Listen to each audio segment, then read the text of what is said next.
It begins with a silence so loud it could shatter glass. Barron Trump, the youngest son of Donald Trump, didn't just leave, he vanished.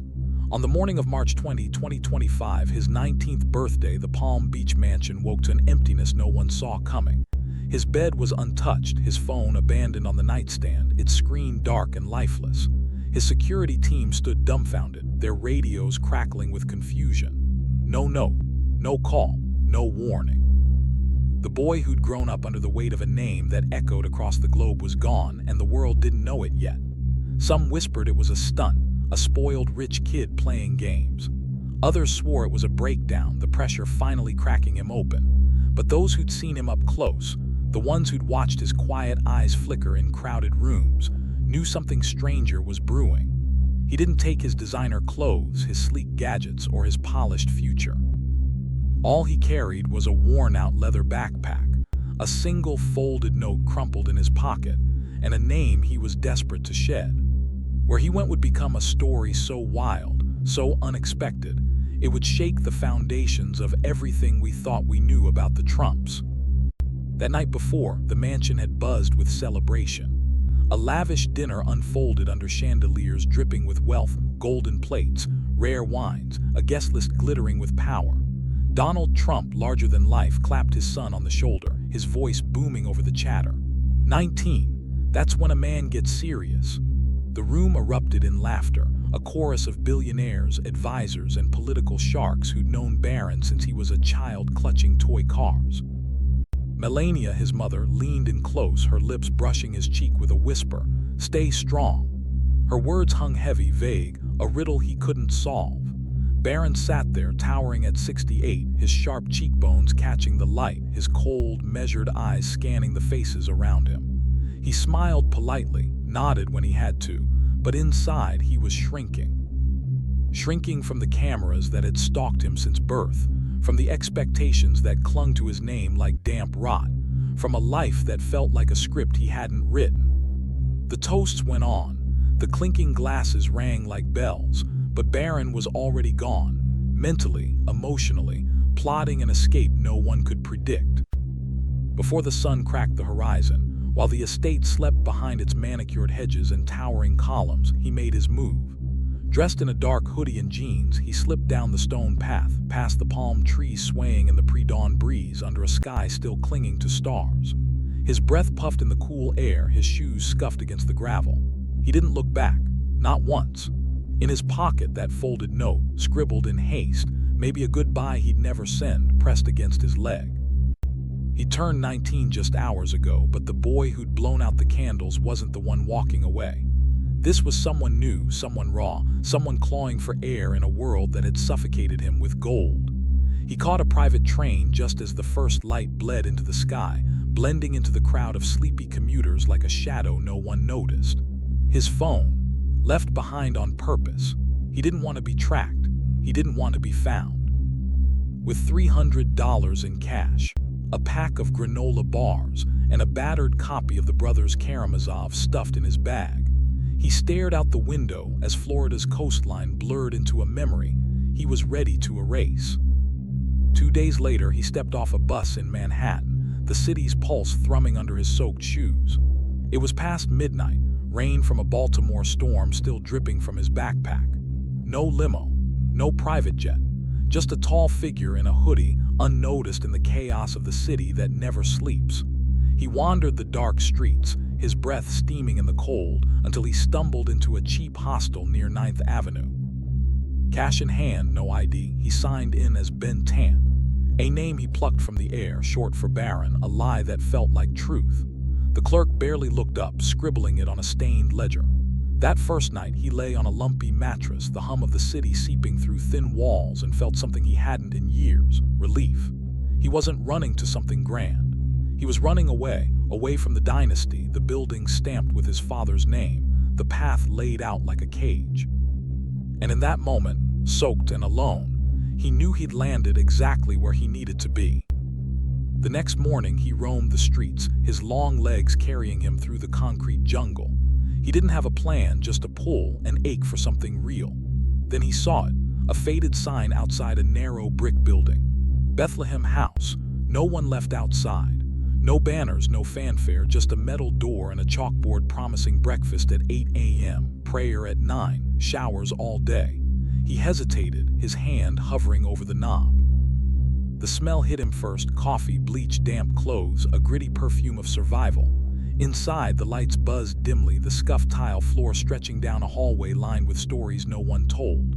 A woman at a folding table looked up, her smile warm but tired. "First time here," he nodded. "Name?" "A beat." "Ben." She scribbled it down, no questions, no judgment. "Looking for a meal or a shift?" He blinked. "Shift. We're short-staffed. You've got 2 hands. Wanna help? Grab an apron." And just like that, Barron Trump, the boy who'd stood on White House balconies, who'd been dissected in headlines since he could walk, picked up a knife and started chopping onions next to a Vietnam vet named Ricky. No one recognized him. No one cared. And for the first time in his life, he felt like he could breathe. Bethlehem House wasn't a place of glamour. It was a patchwork of cracked walls, mismatched chairs, and people who'd seen too much. But it had a heartbeat, a rhythm of survival and quiet grace that Barron, now Ben, slipped into like he'd been waiting for it his whole life. That first day, he ladled soup into chipped bowls, the steam rising in curls, his hands steady despite the unfamiliar weight of the ladle. Ricky, the vet with a gravelly laugh and scars he didn't talk about, showed him how to dice tomatoes fast, his knife flashing like a metronome. Francine, a former chef whose life had crumbled after a divorce and a breakdown, taught him to make stew thick enough to stick to your ribs. They didn't ask who he was. They didn't care. He was just Ben, tall, quiet Ben with the sharp eyes and the steady hands, and that was enough. He slept on a sagging cot in the back room, the kind that creaked with every move. It was loud, snoring volunteers, the clatter of pipes, the distant wail of sirens, but it was the best sleep he'd had in years. No silk sheets, no climate-controlled mansion, just a thin blanket and the hum of a world that didn't know his name. Every morning he woke early, the sky still gray, and helped prep food. He learned the shelter's unspoken rules. Don't ask too much, don't judge too fast, don't turn away anyone who's hungry. He carried crates of donated bread, wiped down tables sticky with spilled coffee, and listened to stories no one else wanted to hear. A man named Darryl, wild-eyed and trembling, rambled about ghosts in the fridge. Barron didn't flinch. He just nodded, handed him a bowl of soup, and kept moving. When an old woman threw up on his shoes, he cleaned it up without a word. This wasn't a performance, this was living. 4 days passed before the world noticed he was gone. Back in Palm Beach, the media ignited like a brush fire. "Barron Trump missing," screamed the headlines. "Where is the president's son?" Theories spiraled: kidnapping, political ploy, mental collapse. The Trump family stayed silent, their no comment fueling the frenzy. But Barron didn't see it. He didn't have a phone, didn't glance at a TV. One night, Ricky strolled into the kitchen, a wrinkled copy of the New York Post in hand. "Hey kid," he said, tossing it on the counter. "You ever hear of this guy?" Barron glanced down. There he was, 2 years younger, in a stiff suit next to his father, the headline blaring: "Barron disappears. Where did he go?" He met Ricky's eyes. "Nope, never heard of him." Ricky barked a laugh. "Rich kids probably holed up in a villa eating gold-dusted shrimp." Barron smirked. "Probably." And they went back to scrubbing pots, the paper forgotten in the suds. By the 3rd week, someone clocked him. A young volunteer from NYU, Cara, froze mid-motion, a tray of bread trembling in her hands. She had glasses with gold rims, a pen tucked behind her ear, and a brain wired for politics. "You look just like—" Barron cut her off with a finger to his lips. "Please, not here." Her eyes widened, but she nodded. "I'll explain later, just not here." She kept her word, her silence a gift he didn't expect. The whisper spread anyway, not online, not in screams, but in murmurs among the shelter's ragtag crew. "That's Barron Trump, washing dishes, carrying crates, cooking for strangers." No one shouted it. No one sold it. They just watched, curious, as the boy who'd been a ghost in his own life became solid here, in a place no one looked twice. Every night he wrote in a cheap notebook from the corner store. One line at a time, scratched in pencil. "I wanted to know if I had anything left to give that wasn't expected of me." It wasn't poetry. It was a lifeline, a rebellion against the name he'd carried like a chain. He rotated 3 sets of clothes, washed them at the laundromat himself, kept his hood up most days. He avoided mirrors, not out of shame, but because he wasn't ready to see who he'd become. Sundays brought the prayer circle, a quiet gathering not forced, not even religious for some. At first, he just listened, perched in the back, but one night he spoke. "I used to be someone, but I never got to choose who." The room stilled. An old woman with trembling hands reached out and held his. No one said more, but something in his chest unknotted, a tangle he'd carried too long. That night, he wrote, "Maybe names can be healed too." And for the first time, he wondered if Barron wasn't a curse after all. 2 months in, Bethlehem House wasn't just a hideout, it was home. Barron had learned its pulse. Francine's whistle over the soup pot, the water heater's click at 6:17 a.m., Ricky's 4 spoonfuls of sugar plopped into tea he never stirred. People came and went, some found peace, others dragged their ghosts back out the door, but the staff stitched together a family from the scraps. Barron, still Ben, was part of it. At 68, he hauled crates no one else could lift, fixed a jammed lock on the storage room, built a compost bin out back. Francine called him a math guy when he started a spreadsheet for inventory, but he just shrugged. "I like things to make sense." He didn't show off. When Darrell had a panic attack in the bathroom, Barron sat outside the door silent until the sobs faded. When a man stole bread and vanished, Barron left 2 extra loaves on the back steps the next day. He didn't preach morality, he lived it. The media storm grew louder, but he stayed deaf to it. Volunteers trickled in, some just to gawk, but the shelter's crew closed ranks. One woman tried snapping a selfie while he washed dishes. He didn't yell, he turned off the sink, dried his hands, and walked out to the alley, sitting by the dumpsters until the air cleared. Kara found him there, her voice soft. "They're going to ruin it." He stared at the ground. "Maybe, or maybe they'll learn something." At night, Francine called a meeting, no outsiders, just the core. She stood, ladle in hand, like a queen's scepter. "You all know Ben's story now, or think you do, but I'll tell you what matters. He was here at 5 a.m. when the oven broke, elbow deep in rust. He didn't flinch when an old lady puked on him or when Darrell screamed about ghosts. I don't care who his father is, I care that he listened, that he serves." She pointed at him. "You want to stay?" He nodded. "Then you stay. No photos. No questions, got it." They all nodded, and the shelter swallowed him whole again, this time with eyes wide open. One evening, he slipped into a creaky Catholic church in Brooklyn, its paint chipped, its mural of the Last Supper fatting into the wall. After Mass, he approached the priest, a man with tired eyes and a calm that could weather storms. "Father, I want to confess something." In a side room, door shut, Barron didn't recite sins. He just said, "I don't know who I'm supposed to be anymore."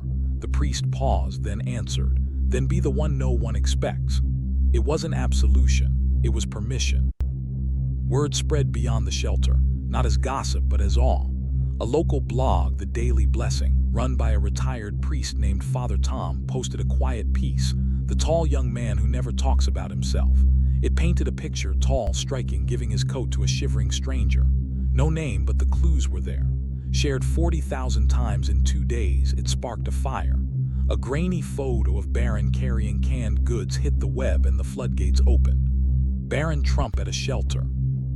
Volunteer named Ben. The theories raged, guilt, PR, madness. But none hit the truth, he just wanted to be free. Kara handed him her phone one night, the blog glowing on the screen. He stared, exhaled, and said, "Well, there it goes." She watched him. "Do you want to leave?" "No," he said, shaking his head. "I want to stay more than ever." The next days were tense, volunteers gawking, whispers trailing him like smoke. But he didn't run. He kept working, kept listening. In private, Donald Trump stood at a penthouse window, a report in hand. "Your son is in New York working at a shelter." He said nothing to his advisors, but finally muttered, "Let him stay." Melania sent no words, just a black envelope with a pressed flower and a photo of Barron at 6, glowing with a smile he'd lost. On the back, her script, "You look like this again now."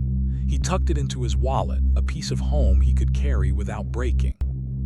The shelter became his anchor, but something bigger stirred. One night, he started a Google Doc, the Tenfold Project, not a corporation, not a brand, just a seed. A blueprint for shelters like Bethlehem House, simple, human, no cameras. A kitchen with one cook, clean linens daily, a garden, silence over judgment. He showed it to Francine, expecting a laugh. She didn't. "Don't just write this, try it." So he did. He met organizers, nuns, landlords with empty buildings, always as Ben Tan, asking what it would take. Rejections piled up: money, permits, staff, but he kept going. Then a letter arrived, $250,000, no sender, just a note, for the boy who doesn't want to be found. He funneled it into a lease in Queens, and by spring, renovations began. He still swept floors, still served soup, but now he carried a calling, a quiet fire no one could extinguish. The Queen's shelter rose from the ashes of a condemned building, its walls patched with hope and sweat. Barron, still bent to those who mattered, watched it take shape, plain, sturdy, real. No ribbon cutting, no cameras, just a knock on the door one rainy spring night in 2025. A woman stood there, 2 kids clinging to her soaked coat, their eyes wide with exhaustion. Francine opened the door, her apron dusted with flour from the day's work. "Is this one of those new ones?" the woman asked, voice trembling. Francine smiled. "It's one of his." The woman blinked. "The Trump kid," Francine shrugged. "Nah, just Ben." The woman nodded, stepped inside, and the shelter breathed to life. By the time spring melted into summer, 3 shelters bore Barron's invisible mark, none with his name, no plaques, no press releases. Just doors that stayed open, gardens blooming through cracked concrete, and a silence where judgment once lived.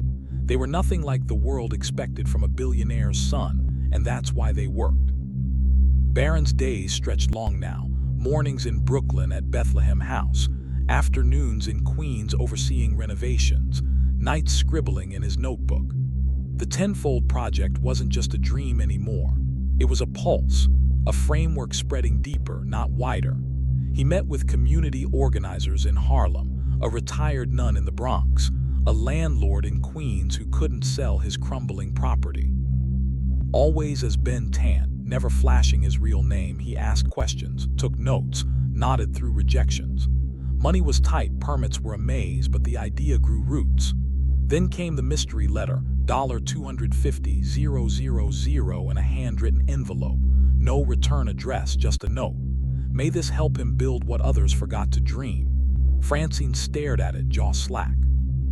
Barron just blinked, then handed it to a pro bono lawyer to create the Tan Foundation. Quiet, legal cover to cut through red tape. Within 6 weeks, the Queen's lease was his, and the work began. He still swept floors, still diced onions, but now he carried a weight that wasn't a burden, a calling he couldn't shake. The shelters whispered through the city. No ads, no billboards, just word of mouth. It's clean. They don't ask questions. There's something different about it. People arrived with shadows trailing them, some freshly homeless, others crushed by systems that never made room. But in those plain rooms with rough floors and warm soup, they found something human. The cycle was intentional: rest, heal, help. A man who'd slept on a cot one night was stacking crates the next. A woman who'd cried into her stew was stirring the pot a week later. Barron watched it unfold, his hands calloused from lifting, his eyes softer than they'd ever been. He still went by Ben, but the truth seeped out, not through scandal but realization. Someone would see an old clip, connect the dots, and ask. He'd smile. "Yeah, but that's not who I am now." And they believed him because it was true. One day, the phone rang in the Brooklyn shelter's back office. Francine found him in the lot, shifting pallets, his jeans streaked with dirt. "Someone asking for you." He wiped his hands. "A reporter," she shook her head. "Your father." His heart thudded as he walked inside, the receiver waiting like a live wire. He hadn't spoken to Donald Trump in nearly 6 months. The voice on the other end was slow, rehearsed, familiar. "Hello," Barron sat. "Hi." Silence stretched then, surprisingly. "I'm not calling to drag you back." Barron waited. "I just wanted to hear your voice. I read about the new shelter." More silence. "I'm not sure I understand it, but I respect it." Barron swallowed, then spoke the truth. "It's not about rejecting you, Dad. It's about remembering myself." A pause, then quieter. "I don't think I ever did that, not really." Something cracked in Barron's chest, not anger, not grief, but compassion. "Maybe it's not too late," he said. After the call, he didn't cry, but that night in the prayer circle, he stood, hands trembling. "I spent my life thinking legacy meant being known. Now I think it means being useful in places no one wants to look." Someone whispered, "Amen," and the room held it like a vow. The media shifted. The story wasn't just scandal anymore, it was awe. A journalist wrote, "What if the quietest Trump said the most?" Another penned, "We taught our kids to be loud, he's teaching them to listen." In private, Donald Trump fumed when the grainy photo leaked Barron in an apron, laughing with an old woman, but he stayed silent publicly. Pressed at a conference, he said only, "My son is his own man. If he's doing something good, let him." Melania watched from the sidelines, her silence louder than words. One night she mailed that black envelope, a pressed flower, a photo of Barron at 6, glowing with a smile she hadn't seen in years. "You look like this again now." He carried it like a talisman, a piece of home he could hold without breaking. The shelters grew 3, then 4, each a quiet rebellion against a world obsessed with noise. And Barron, still in Brooklyn, still in an apron, kept listening, kept building, kept becoming. Winter crept into New York, slow and biting, the shelters growing colder as drafts snaked through cracked windows. Blankets doubled, soup steamed hotter, and the lines outside stretched longer, breath puffing in the frigid air. Barron had been at it nearly a year now, his hands rougher, his frame leaner, his eyes clearer. He knew every creak in the pantry, every kettle's scream, every name whispered in the dark. The Tenfold Project wasn't a blueprint anymore, it was alive, a network of shelters blooming in forgotten corners. 5 now, then 7, each funded not by politics or fame, but by whispers of kindness, donations slipped under doors, checks with no names. A man in a tailored suit knocked one morning, nervous, his expensive watch glinting. "I've got a property uptown, vacant, use it, no strings." Barron, in sweatpants and flour-dusted hands, didn't ask why. "Thank you," he said, and let him in. The network grew, 10 shelters, then 12, each a ripple no one could trace back to him because he didn't want them to. Kara stayed close, not a lover, not yet, but a compass. She challenged him when he hesitated, pushed him when he doubted. "The 3rd shelter needs an art room," she said over sandwiches one day. "If this is your real name now, act like it." She didn't fix him, she reminded him he was whole. The night the 4th shelter opened, rain fell soft and cleansing. Barron stood in the back kitchen, drying dishes, the new staff buzzing around him. A boy cried in the corner, so a volunteer read him The Little Prince. Everything felt quiet but alive. Francine leaned against the doorframe, wiping her hands. "Still keeping that notebook," he nodded. "Almost full. Last page yet, just finished it." She tilted her head. "What you write?" He smiled. "If I had anything left to give that wasn't expected of me, I think I gave it. And maybe that's what my name means now."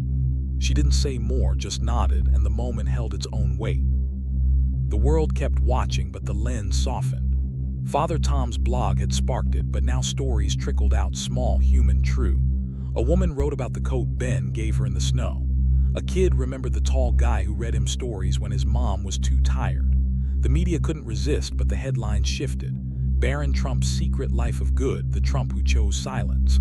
Comment sections still buzzed, some called it guilt, others a stunt, but the truth cut deeper. He wasn't hiding. He was healing. One night he and Kara stood on the Brooklyn shelter's rooftop, the city glowing below. "I've been thinking," he said. "Dangerous," she teased. He smiled. "I want to start something quiet, something useful. Like this." "No, more." She looked at him, her eyes steady. "Then do it." And he did. 12 shelters became 15, then 18, each a testament to a boy who'd left a mansion not to escape wealth, but to find his soul. Back in D.C., Donald Trump turned off a TV blaring the latest scandal, his face unreadable. He opened a drawer, pulled out an envelope, an anonymous photo of Barron in an apron, laughing beside an old woman. The smile wasn't posed, wasn't strategic, it was real. Donald stared, then whispered, "That's my son." Not with pride, not with grief, with wonder. Melania called once, her voice soft through the line. "You're doing what I couldn't."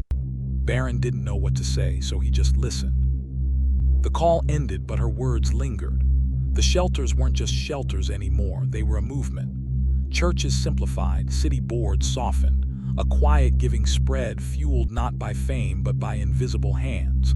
And at the center, still in Brooklyn, still listening, was Barron, Ben, who turned a name into a verb. One morning, a letter arrived at the Queen's shelter, handwritten, no sender. Inside, a check for $500,000 and a note, for the tall man who builds homes for the forgotten. Barron didn't keep it. He funneled it into a new site in the Bronx, a crumbling warehouse turned sanctuary. He worked the opening night, sweeping floors, serving stew, his hood up against the chill. A girl with braided hair tugged his sleeve. "You're him, aren't you?" He knelt, met her eyes. "I'm just Ben," she grinned. "Okay, just Ben." And that was enough. The shelters didn't bear his name, but they bore his heart, rough, quiet, unbroken. Years passed and the network swelled. 21 shelters by 2028, then 25, then 30, stretching beyond New York into forgotten pockets of America. Barron was 23 now, his hair longer, his frame wiry from labor, his eyes carrying a depth that hadn't been there at 19. He still worked the kitchen, still swept the halls, still went by Ben. The Tenfold Project wasn't a corporation. It was a promise, a blueprint etched in his notebook, now tattered and full. No shelter bore his name, no plaque marked his work, but the whispers grew louder. There's a place in Queens where they don't judge. A spot in Harlem with a garden. A shelter in Buffalo where you can breathe again. People arrived broken, addicts, veterans, mothers with nowhere left to turn and left with something they'd lost, dignity. The cycle held, rest, heal, help. A man who'd slept on a mat one night was fixing a leaky pipe the next. A woman who'd wept into her coffee was teaching kids to plant seeds a month later. Barron watched it unfold, his hands stained with soil, his heart steady with purpose. The world couldn't look away. The story had outgrown the scandal, the shock, the Trump of it all. It was bigger now, human, messy, real. A documentary aired in 2029, The Quiet Rebellion, pieced together from grainy photos, shelter whispers, and Father Tom's blog. No interviews with Barron, he refused, but the footage spoke. Tall figure in an apron, stacking crates, laughing with a vet, reading to kids under a flickering bulb. Critics called it naive. Fans called it revolutionary. A book followed, The Boy Who Left, climbing bestseller lists without his input. He didn't read it. "It's not my story anymore," he told Kara one night, chopping onions in Brooklyn. She smirked. "It never was, it's theirs." She was right. The shelters weren't about him. They were about the people who walked through the doors, the ones no one else saw. Donald Trump watched from afar, his silence a wall no one could breach. He'd aged, his hair thinner, his voice quieter. In 2027, a reporter caught him off guard. "What do you think of your son's work?" He paused, then said, "He's doing what I couldn't, that's enough." Privately, he kept a file, clippings, photos, a copy of Father Tom's post, locked in a drawer he never showed.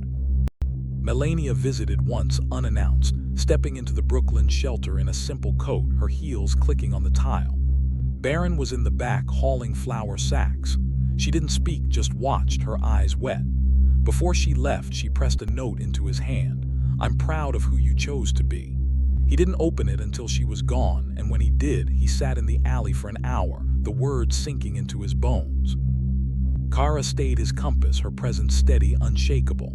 They weren't a couple, not yet, but something deeper bound them. She pushed him when he stalled, celebrated when he succeeded. "The fifth shelter needs a library," she said one winter, her breath puffing in the cold. "Books matter." He nodded, and by spring it was done, shelves lined with dog-eared novels, a quiet corner for dreaming.